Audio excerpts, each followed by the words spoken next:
All right. Good morning, guys. Hope everyone was well. As happy Saturday as it is here in on the West Coast in the States. As you can see, the tie's a little bit different today. I thought I would mix it up a little bit for the weekend. So, moving to America, they managed to convert me over to the dark side from football, as we know it in most of the world, to American football over here. So you can see the jersey that I'm wearing. So this is a Tampa Bay Buccaneers jersey because I am a huge Tom Brady fan. When I was in college and university, in the summer, I actually came out to America and worked as a camp counselor. And I did it in the state of Boston, in this tiny town that was a tiny town. It was really a village in like the middle of nowhere. But yeah, we had the summer camp where like a bunch of kids would go there and we do all these like fun activities, like go to like theme parks, just like play games, or out in the woods, campfires. So it was a really good time. And being the fact that the state was in Boston, when the guys who were there introduced me to football properly. Obviously, the team in Boston is the New England Patriots. Tom Brady was the quarterback there at the time, and so I became a big Tom Brady fan. So when him and the Patriots divorced and he moved over to the Buccaneers, I stuck with him in the divorce, and so I then became a Buccaneers fan. So you can see I got the shirt, got the hat, got everything. So that's my team that I follow. And for any of you guys who are into those sports, so he decided to retire this off season, and then like a month later was like, nah, I'm going back to work. So he unretired, and so we got at least another season of supporting. So this is explains the attire there. So I thought I'd share that with you guys to see where we're at with the protocol. So if we head over to the website, so total value lock. So we are currently at $574,000. So we're staying kind of pretty consistent between the kind of 550 to the 750,000 range in the last couple of days. We head over to the tokens for game theory. So liquidity wise, we're sitting at $230,000 for liquidity in game. We had a 24-hour volume of 56,000. Over at Theory, we're sitting at $180,000, and then we've got a 24-hour volume of 83,000. Yeah, so same.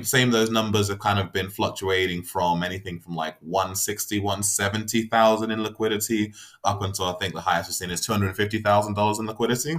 So that's where we're at with the tokens.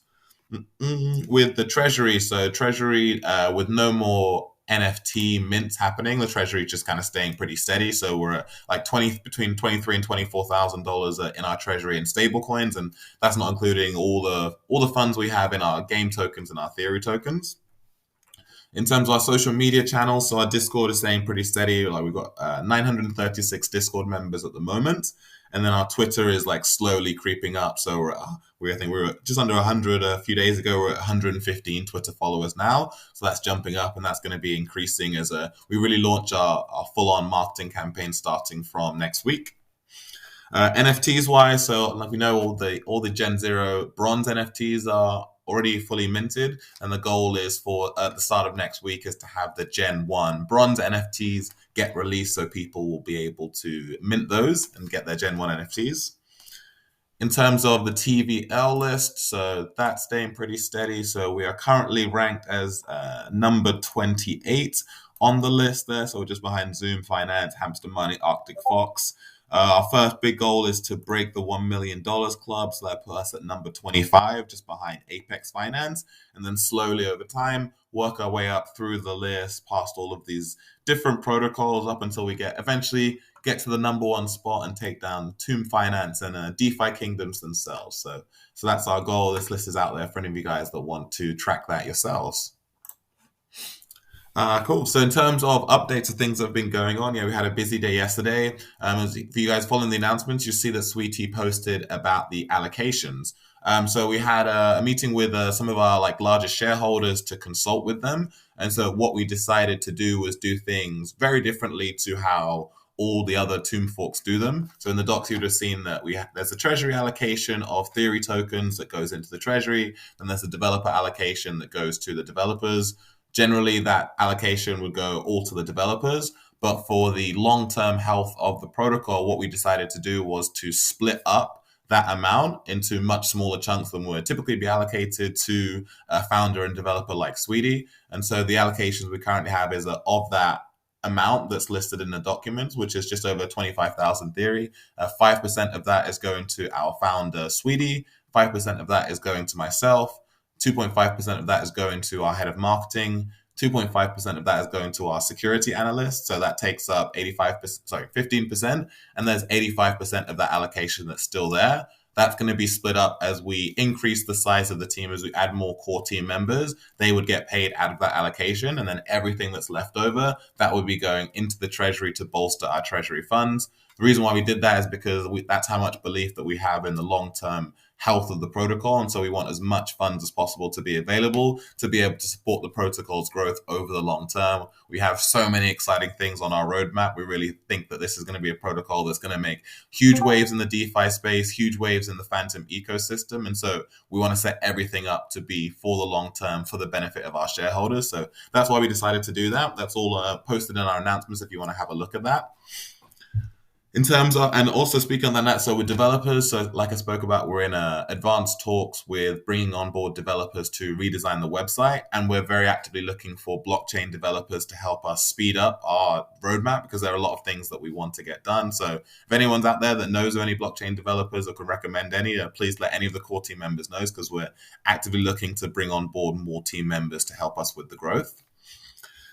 With game development, so with Brutal Network, the latest update was working on bullets in the gameplay. So being able to have those bullets show up in the code and having them show up actually in the game, that was the thing that was the item that got checked off the list yesterday.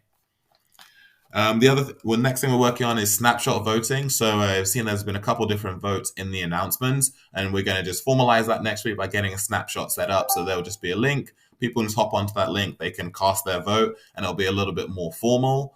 Once the next month, our goal is to get X Theory out there. And then once X Theory is out there, then the voting rights would be to X Theory holders. So X Theory would allow you to be able to hop onto the snapshot to cast your vote, just allow everything to be a lot more formalized and a lot easier than just having it put into the announcement where it can kind of get lost with different things that are going on.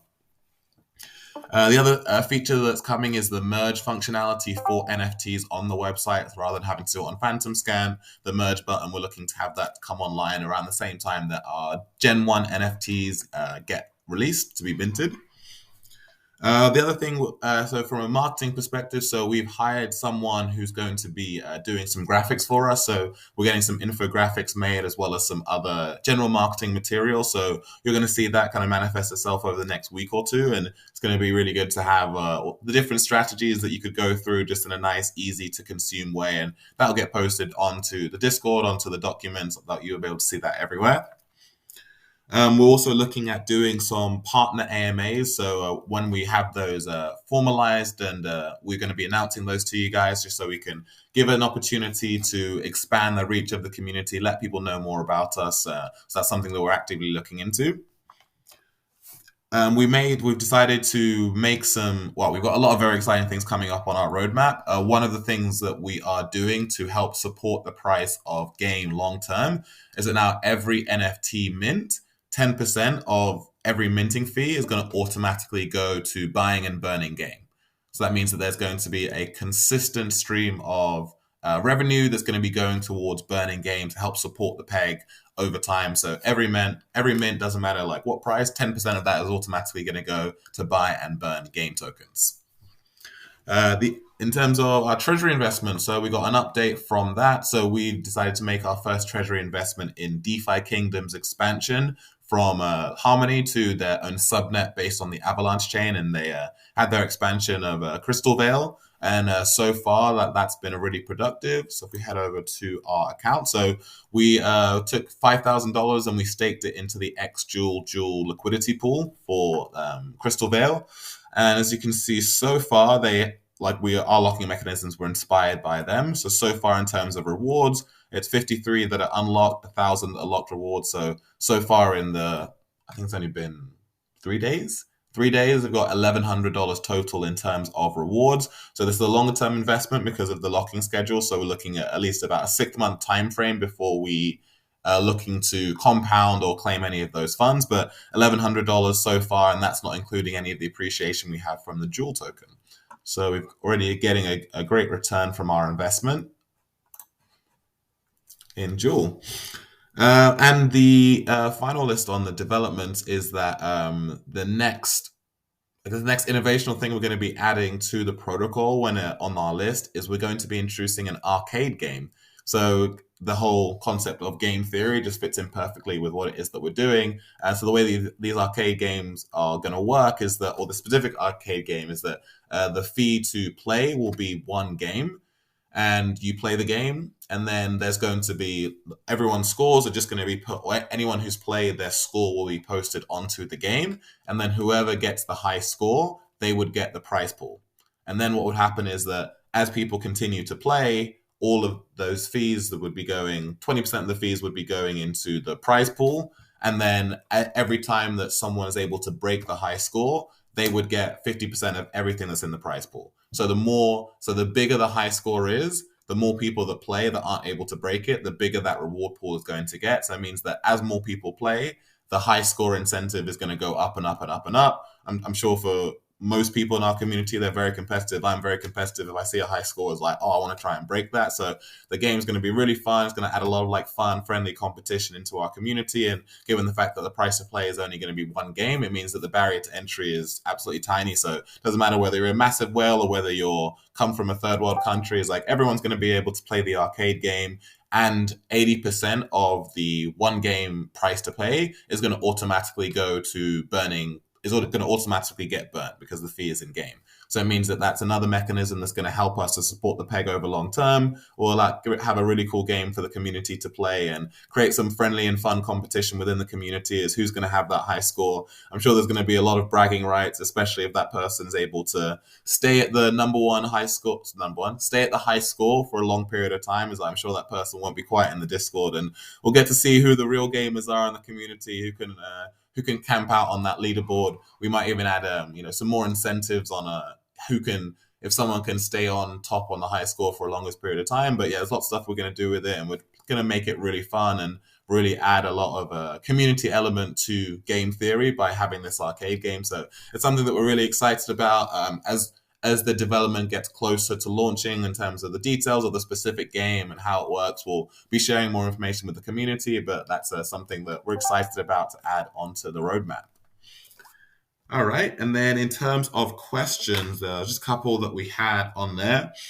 So one of them was to do with the NFT Max level. So something that has been brought up with the community, with the core team, about the max level of the NFT, and especially for people who are large holders farming from the start, like having the ability to unlock 50% of tokens all at one time. There was concerns about that, so we put out a vote for that to reduce what the maximum level of an NFT is from level 50 down to level 20, just for the protocol health, so you wouldn't have people be able to unlock potentially hundreds of thousands, maybe even millions of dollars worth of tokens all in one go. So that vote is currently out there on the announcement. So if you haven't voted already, please go on there, have a look at the proposal, and then vote based on what you feel. And then we're going to listen to the community, listen to our shareholders, and then do what's best for the health of the protocol. The other question we got was about the NFTs and the L tokens. So that's something that comes up a lot. There's a confusion about if you use an NFT on an L token, that you can't use that NFT again. Really important to understand is that the NFTs have no limit. They can be used an unlimited amount of times.